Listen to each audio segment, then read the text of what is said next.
Good morning everyone. आणि इथे कुत्र्यांची team बसले, त्यांना टॅकल करून आपण पुढे जायचा प्रयत्न करूया पटापट. नमस्कार मित्रांनो, मी वैभव आगरे, माझ्या ब्लॉगमध्ये तुमचं स्वागत आहे. आज आपण चाललो आहे लोणावळ्याला. लोणावळ्याला म्हणजे अगदी पूर्ण लोणावळ्याला नाही, खंडाळा घाटात आपण थांबणार आहे. हाच त्या दिवशी पाठी लागला आणि हा आजही पाठी लागला नाही लागला. लोणावळ्याला म्हणजे आपण खंडाळा घाटामध्ये चाललो आहे, Mumbai Pune missing link view पॉईंटवरती. पहाटेच्या उजेडात आपण मस्तपैकी मुंबई पुणे मिसिंग लिंकचा आनंद घेऊया. सोलो राईडवरती चाललो आहे, सोबत कोणी नाही आहे. पहिली सोलो राईड करते.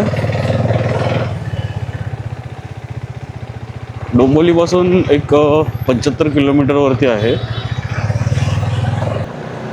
निघेपर्यंत सकाळचे 5 वाजलेत. मला वाटतं आपण 7 वाजेपर्यंत पोचू लोकेशनवरती. ओल्ड मुंबई पुणे रोड आहे ना, कॉन्क्रीटचा नाही आहे, मीडियमचा आहे, डांबराचा आहे. त्याच्यामुळे कसं ते गाडी चालवायला खूप मजा येते, स्मूथ गाडी चालते आणि चांगला रस्ता आहे तो. पहाटेची राईड करण्याची मजाच वेगळी आहे. दिवसाभर उन्हात गाडी चालवायला खूप वैताग येतो, तर सकाळ सकाळी मस्त गाडी चालवायला पाहिजे. वातावरण एकदम थंड असं, इव्हन रात्री पण तुम्हाला गरम असतं, पण सकाळचं जरा वातावरण शांत थंड, गार हवा लागते, मजा येते. रिक्षावाले उद्यापासून संपावर जाणार आहेत ना मराठी सक्तीसाठी. तर हे भारी आहे. तुम्हाला महाराष्ट्रात राहायचं आहे आणि महाराष्ट्र गव्हर्नमेंटने जर डिसिजन घेतला की नाही तुम्हाला मराठी बोलता आलं पाहिजे, तर ह्यांना ती सक्ती वाटायला लागली.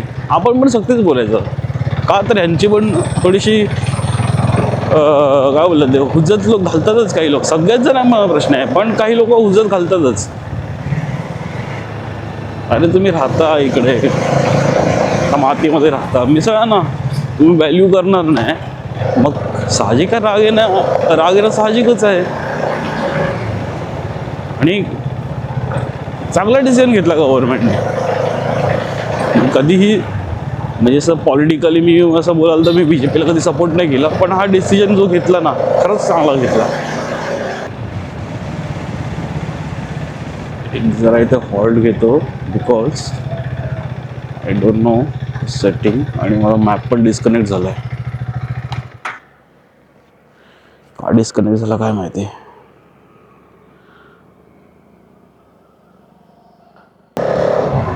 थोडा कॅमेऱ्याचा अँगल ॲडजस्ट करून घेतला आणि परत मॅप कनेक्ट केला. माहीत नाही का डिस्कनेक्ट झालं मध्येच.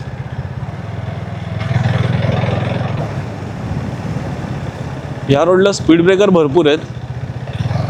जरा रात्रीचा प्रवास सांभाळून करावा इकडे. कोणी जर कोणी येत असेल ना, तर प्लीज जरा या रोडला ना रात्रीचा प्रवास सांभाळून करा. खूप जास्त स्पीड ब्रेकर आहे तिथे. आणि कसं हे MIDCचा रोड आहे ना, तर हे असे हेवी गाडी वगैरे भरपूर असतात.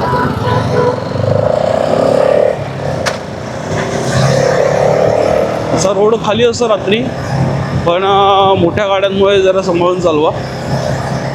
न डिपेंड राहण्यापेक्षा मस्त सोलो राईड करा, एन्जॉय करा, खा प्या, परत या. ओव्हरटेकची फिजिबिलिटी बघूनच ओव्हरटेक करायचा, उगाच अति घाई करायची नाही. आता ऑलरेडी आपल्याला रोड भेटला आहे, तर आपण जाऊ शकतो फटाफट. 2-4 गाड्या झाली तर स्पीड ब्रेकरपर्यंत आपल्या कवर होतील अंदाजे. 2-4 गाड्याच गाड्या कवर झाल्या. वेळेत निघायला आपण शिकणार कधी? कधीच कुठल्या गोष्टीत वेळेत नाही निघत आहे. विचार केला तर मी सकाळी 4 वाजता निघेल आणि निघालोय 5 वाजता. केमिकल झोन चालू झाला आहे जवळ याचा. वा, केमिकलचा सुगंध यायला लागलाय.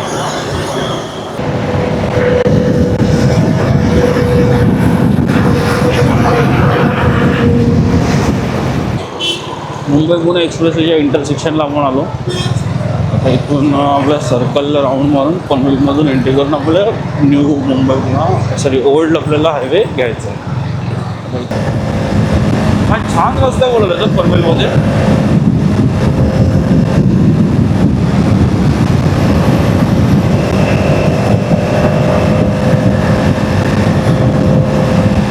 खरंच खूप भारी रस्ते आहे ते.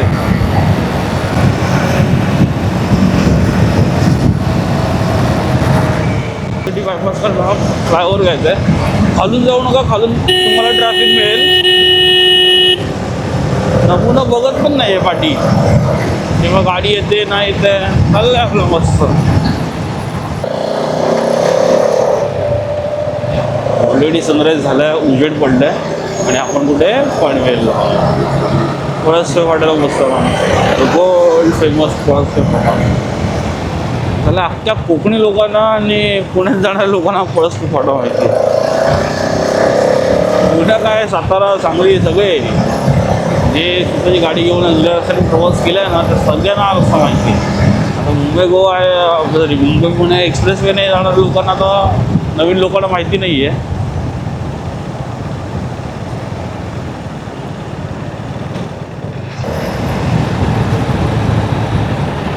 पळसवे फाट्याला आपण पोचले. इथून आपलं सरळ पुणे 108 किलोमीटर. आपल्या पुण्याला नाही जायचं आहे, पण तर चाललं आहे खंडाळा घाटात. आपण लोणावळ्याला पण नाही जाणार आहे, थोडा वेळ पण नाही आता लोणावळ्याला जाऊन यायला. तर आपण खंडाळा घाटात जाणार आहे. खंडाळा घाटात मस्त एन्जॉय करू.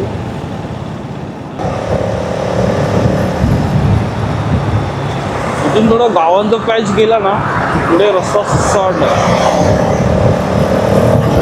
हा ते थोडंसं पॅच काळंबळीत करतो. ब्रेकर वगैरे भरपूर आहे तिथे.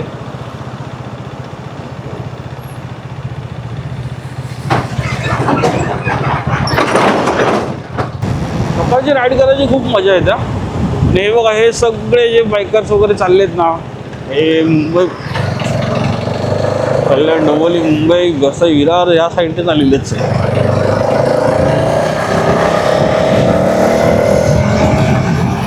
आपण पुढे मस्त हो हो व्ह्यू बघा व्ह्यू बघा.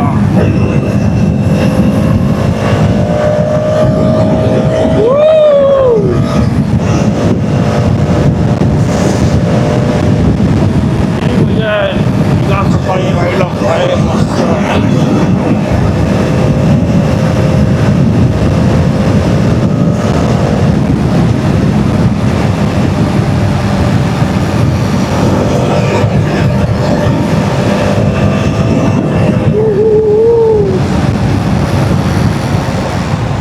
हा टोल प्लाझा आलाय. टोल प्लाझाच्या पुढे इथे काही नाश्ता विष्टा करण्याचे दुकान आहे. आपण जे थांबूया, हॉल्ट घेऊया आणि मग मस्त राईडचा एन्जॉय करूया. शेड्यूल टोल प्लाझा जरा रेस्ट घेतले. मस्त क्लायमेट आहे सकाळचं.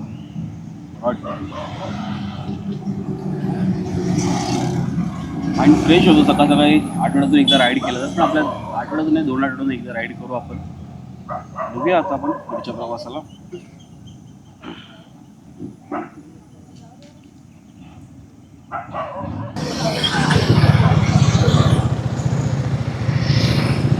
चला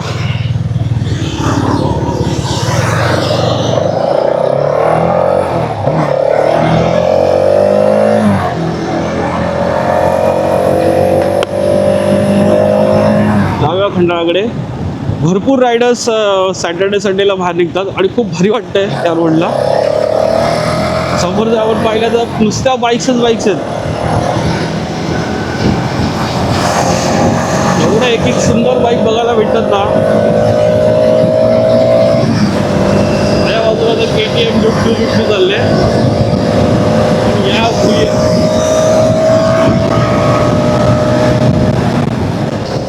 रायडर्सच्या ग्रुपमधून आपण जातोय.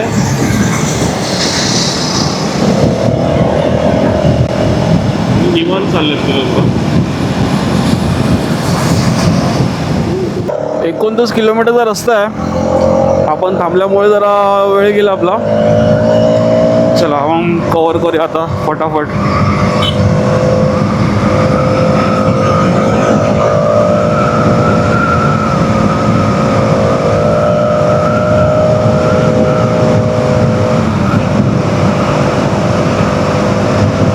थोडे ते मध्ये मध्ये स्पीड ब्रेकर, त्यामुळे समोरच्या गाड्यांच्या ब्रेकवरती लक्ष द्या.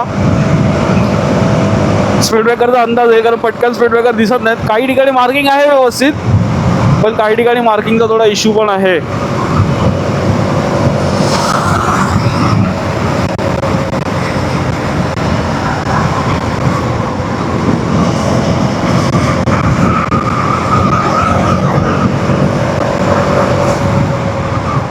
अरे रे रे, RC वरती मागे बसलेल्याची हालत आहे खराब. हे बघा, असे स्पीड ब्रेकर अचानक मध्ये आहेत, सो बी केअरफुल.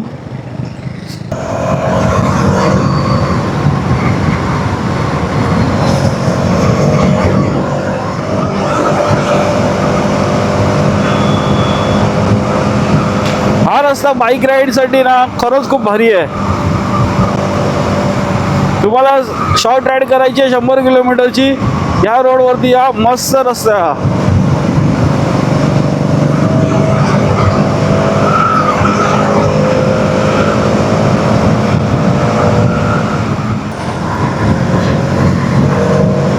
क्लायमेट पण एकदम भारी आहे. वाटतच नाहीये की मी उन्हाळ्यामध्ये गाडी चालवतोय. सनराईज झालंय ऑलरेडी, तुम्हाला दिसत असेल या बाजूला, हे बघा.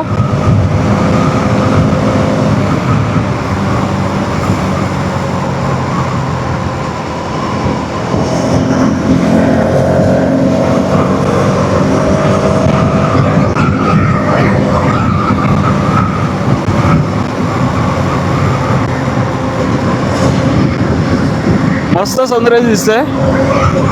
आय डोंट नो आपण सनराईज कडे अरे हा यार, आला व्ह्यू, आला व्ह्यू, आला. वाव, संभाळून रे बाबा, व्ह्यूच्या नादामध्ये गाडीच्या खाली घुसशील.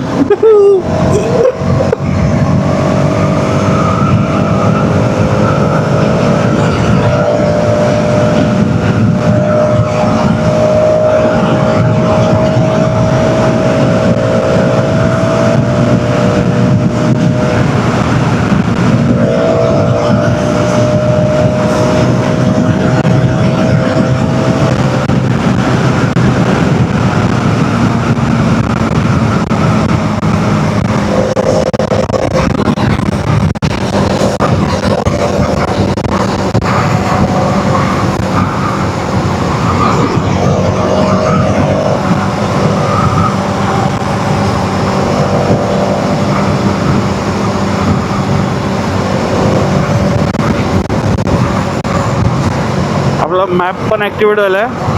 हे जरा एक फालतूगिरी आहे का, ते बॅकग्राऊंड रायडिंग आहे ना, ऑप्शनल दाखवलं आहे, पण ऑप्टिमायझेशन मध्ये जातं आहे ते सारखं. त्याच्यामुळे माझा मॅप आहे ना मध्येच बंद होतं आहे, किंवा ब्लूटूथचे ते डिस्कनेक्ट होतं आहे. हा पण इश्यू फिक्स करून घेऊ नंतर. पण सध्या आपण मजा करूया आपल्या राईडची.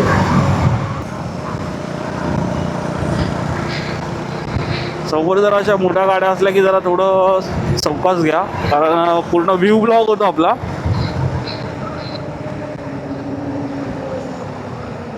हे बघा, मी बाहेर पडलो, इकडे एक बस उभी आहे, सो म्हणून जरा सावकाश लेफ्ट राईट बाहेर घ्या गाड्या. आणि असे हे नमुने हपकन घुसतात हवेला, तर त्याची पण काळजी घ्या. मगाशी एक रायडरचा ग्रुप भेटला होता तेव्हा भारी वाटलं होतं, मस्त ती लोक चालले होते रिदममध्ये. तर अशा पॅचवरती गाडी जरा सांभाळून घ्या, नाही तर जोशमध्ये तुम्ही बाजूच्या लेनमध्ये. ओ हो हो,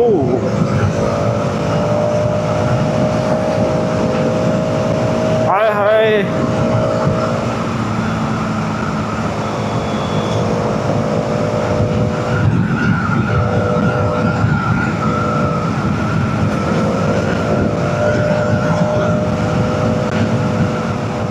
पण आय एम टेलिंग यू की हा जो एक्सपिरियन्स असतो ना राईडचा, आयुष्यामध्ये घ्या. तुम्हाला स्कूटर येते, स्कूटर चालवा. स्कूटर समोर हा लालपुरीला किती स्पीडला, हा 80च्या स्पीडला, इज्जत नाही. हा ओव्हरटेक करतोय, ह्याला ओव्हरटेक करू दे, मग आपण त्याच्या मागून ओव्हरटेक करूया. लाल परीच्या नादाला नाही लागायचं बाबा. रायडर आहेत ते, रायडर. तुम्ही तर वीकेंड रायडर आहेत आणि ते लोक डेली रायडर आहेत. सो हो, हे आहे खोपोली शहर. खोपोलीमध्ये आलो आहे आपण, आता एंट्री केले. खोपोली पोलीस ठाण्याचा बोर्ड दिसला.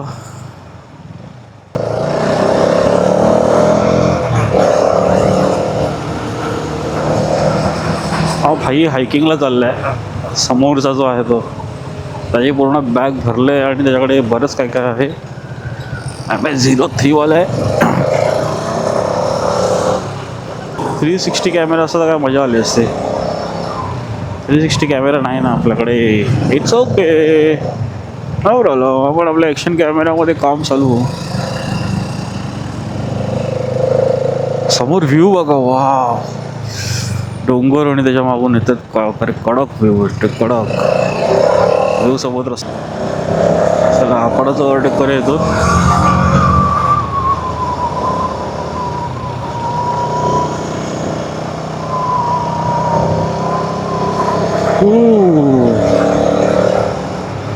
माझ्यात लीन करण्याचा तेवढा कॉन्फिडन्स नाही आहे जास्त, कारण आपण काय प्रो लिनर नाही आहे. चांगली लीन करण्यासाठी चांगली प्रॅक्टिस पाहिजे. हो, मेंढरा. बापरे, किती ग्रुप चालला आहे. पण बघा, त्यांना माहिती आहे की आपल्या लेनमध्ये कसं चालायचं, पण आपल्याला माहीत नाही की आपल्या लेनमध्ये कसं चालायचं.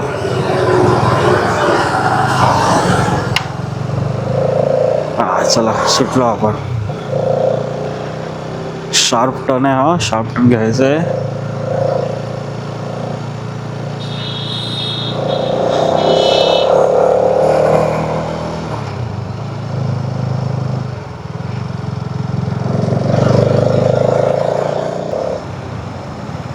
जरा थांबूया आपण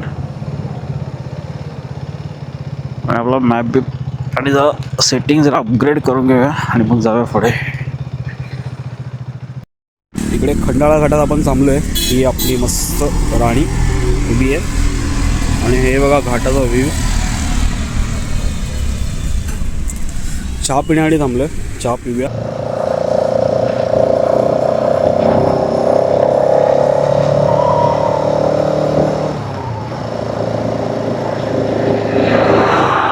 वरती गेल्यानंतर आपण ना मुंबई पुणे एक्सप्रेसवे, जो मेन एक्सप्रेसवे आहे ना त्याला भेटतो. तिथून हलकासा एक लेफ्ट आहे, त्या लेफ्टने घेऊन जायचं. सरळ गेला तर तुम्ही मुंबई पुण्याला टच कराल.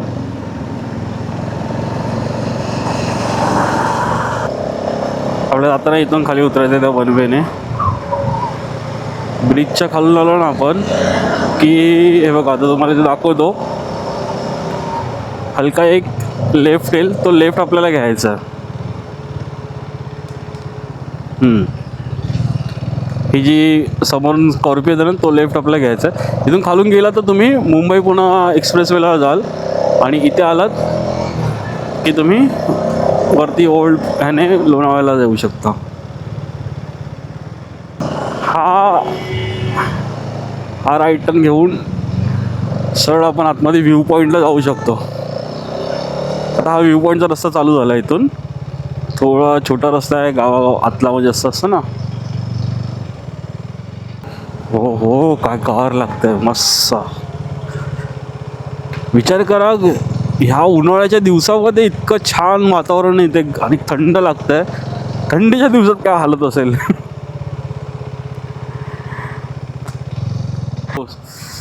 समोर नजारा बघा.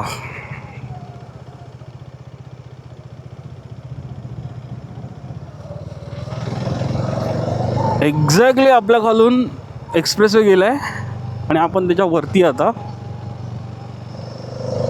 डोंगराच्या खालून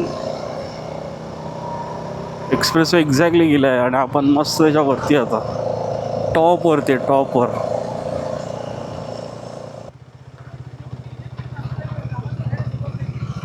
पोचलेले आपण व्ह्यू पॉईंटला.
सोबतच ह्या दरीचा व्ह्यू बघा.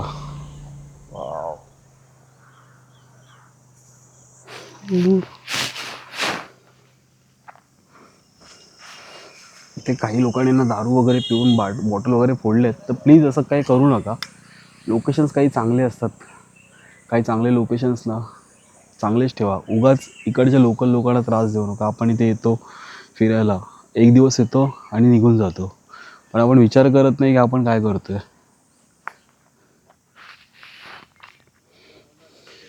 इथला नजारा खरंच खूप भारी आहे. अगदी असं हे बघा, इथे सिगरेटचे बॉक्स वगैरे सगळं दारू बिरू पडलेलं आहे. म्हणजे अक्षरशः लोक ह्या व्ह्यू पॉईंटची मजा घेत आहेत दारू पीत. नका असं करू यार.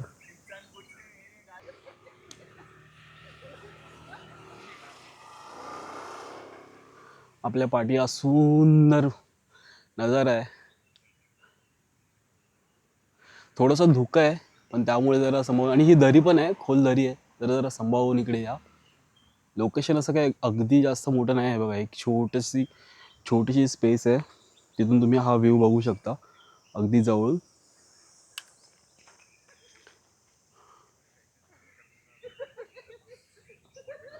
पण इकडे आल्याच्या नंतर खूप भारी वाटतंय.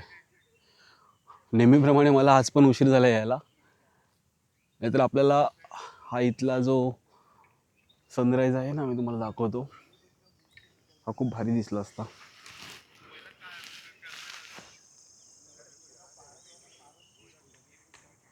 नेहमीप्रमाणे उशीर आल्यामुळे तर आपल्याला हा सनराईज छान बघता आला असता.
चला, खोपोलीवरून आपण निघालो आहे आता. थोडा नाश्ता विष्टा केला. हो, स्पीड ब्रेकर सांभाळायला लागते. हायवेला गेलं तर आता लॉंग रूट पडेल आपल्याला. वाटे जाऊन बघूया पेट्रोल पंप कुठे दिसला तर पेट्रोल फिलअप करूया. जिओचं पेट्रोल पंप आहे इथे. बघायचं उगाच युटर्न मारला मी. अरे पण बाईकसाठी लाईन आहे, करूनच जावं का इथून. फुल करून घेतले, निघूया आता.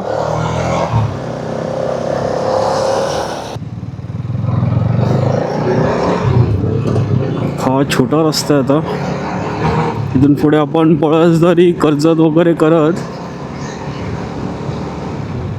आपण अंबरनाथला पोचणार आहे.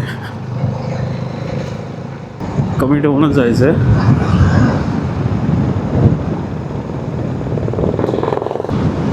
लहानपणी तर गावाला येतं जातानाचं आयुष्य लालपरीमध्येच गेलं आहे. गणपतीला गावी जायचं आहे, लालपरी.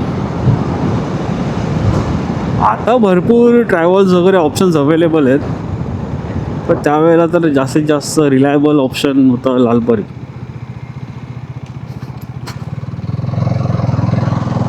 तरी पण मी अजून पण आहे ना लालपरीवरच बिलीव्ह करतो, ट्रॅव्हल्सवर जास्त बिलीव्ह करत नाही. हा तुम्हाला कम्फर्ट सॅक्रिफाईस करावं लागतं लालपरीमध्ये, कारण गव्हर्मेंट सर्विस आपली शेवटी. ट्रॅव्हल्समध्ये तुम्हाला कम्फर्ट मिळेल, त्यांचे सीट्स वगैरे चांगले असतील. हा तुम्ही रिक्लाईन असा सीट्स मिळतात ना, तर आपण मस्त आरामात जाता येतं. पण त्यांची गाडी जर समजा कुठे रस्त्यात बिघडली तर मग तुम्हाला रस्त्यात अडकण्याशिवाय काय पर्याय नाही आहे. पण एकदा असा किस्सा झाला होता, मी पालखीला चाललो होतो गावी आणि मला एस टीची तिकीट नाही भेटली. तर मी एका ट्रॅव्हल्सची तिकीट बुक केली, मला ती मिळाली तिकीट. आणि तरी ना मला असा डाऊटच होता आणि मी बोलत होतो की यार ट्रॅव्हल्सची तिकीट बुक केले, रस्त्यात बंद नको पडू दे. आणि नेमकं रात्री नाही, आय थिंक मला वाटतं पहाटे 4 वाजता ती बस कशेडी घाटामध्ये एका मोठ्या वळणावर बंद पडली. का बंद पडली तर गाडीचं डिझेल जे आहे पूर्ण रस्त्यावर लीक होत गेलं आणि गाडीची टाकी खाली झाली आणि बस अगदी वरती वळणावर बंद पडली. आता बंद पडल्याच्या नंतर तो बिचारा ड्रायव्हर जो आहे पाठीमागे पोलादपूरला जाऊन मेकॅनिकला वगैरे घेऊन आला आणि त्या बिचाराने 4-5 मेहनत भरपूर घेतली. म्हणजे त्यांनी 4-5 राऊंड मारले, खालीवर गाडीचा फ्यूल पंप काहीतरी वाटतं बंद खराब झाला थोडा, तो रिपेअर केला कारण फ्यूल भेटलं नाही ना त्याला. आणि त्या दिवशी त्या एका ट्रॅव्हल कंपनीच्या तब्बल 7 ते 8 बसेस गुहागरला जाणाऱ्या होत्या. त्यांच्यात बसेस ऑलमोस्ट काही 15-20 मिनटाच्या अंतरावरती मागे पुढे चालू होत्या. त्यातली त्यांनी एक तरी बस मागे पाठवली असती आणि ह्या बसमधले प्रवासी घेऊन गेले असते. पण तसं न करता त्यांच्यातली एकही बस त्यांनी मागे न पाठवली ओनरने. बराच वेळ गेल्याच्या नंतर मी गावाला शेवटी वडिलांना पण कॉल केला आणि त्या म्हणजे ट्रॅव्हल्स ओनरला सुद्धा कॉल केला तिकडे.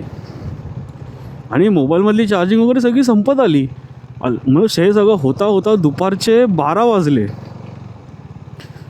एक्झॅक्ट 12 वाजता बस आमची परत चालू झाली. तोपर्यंत वरती रखरखत ऊन, मार्च महिना, गाडीमध्ये लहान मुलं रडत आहेत वगैरे, भूक वगैरे लागले. कारण काही सोर्सच नाही आजूबाजूला ना, तुम्ही कुठे चालत जाऊन कुठल्या दुकानावर बसून खाऊ पण शकत नाही किंवा काहीच नाही. पाणी पण नव्हतं मिळत.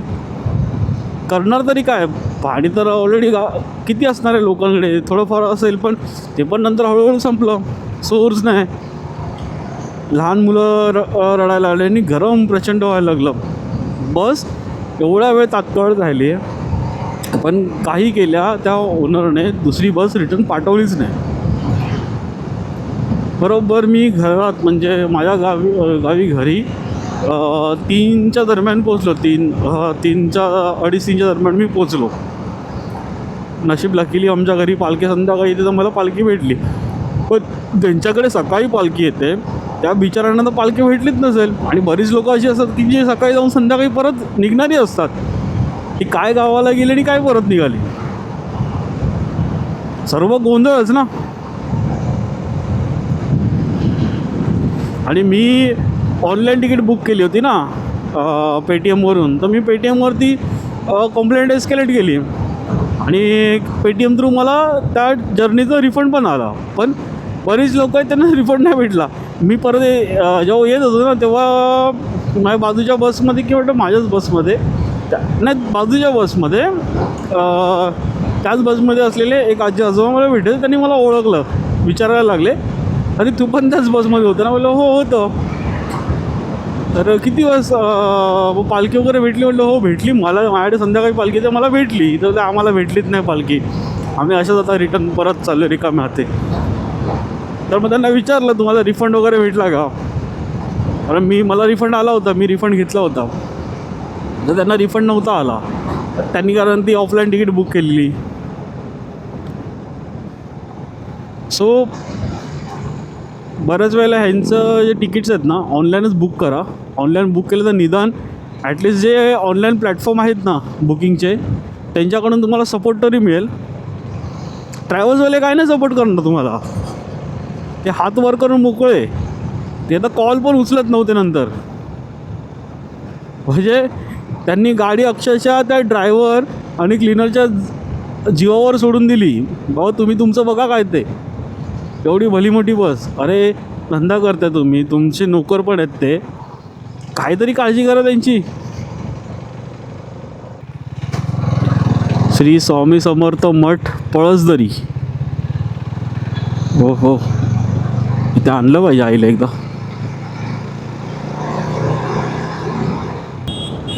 जा भाई जा. MH01 आपल्या इथलंच चतिया. हायवेला गाडीने ॲव्हरेज चांगला दिला, 35-36 ॲव्हरेज चांगला आहे. आता ही गाडी मला ना 34.9चं ॲव्हरेज दाखवते ओव्हरऑल एफिशियन्सी. म्हणजे आपण सकाळपासून जी जर्नी सुरू केली ना त्याचं ॲव्हरेज चांगलं आहे.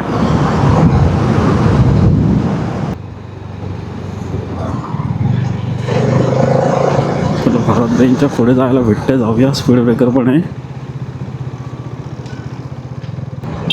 ती स्पीड ब्रेकर बघा असं तो वाकडी काढतोय. अरे एवढी लोड केली ना ती गाडी खाली खासते त्याची, त्याला गाडी क्रॉस काढायला लागते. हे बघा एवढं त्या गाडीमध्ये सामान भरले. इथे चालू होतं लास्ट टाइम.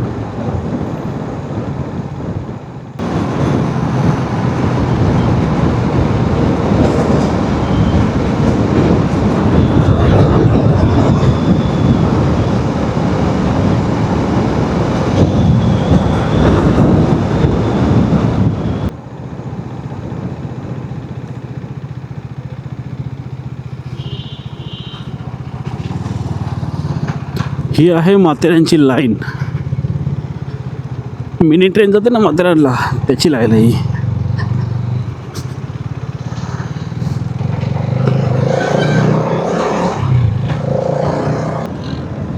हा, ही समोरून जी गाडी येते ना तो ती एंट्री माथेरानकडे जायला आहे. आपण माथेरानमध्ये पोचलो आहे, नेरळमध्ये पोचले, माथेरानवरती आहे.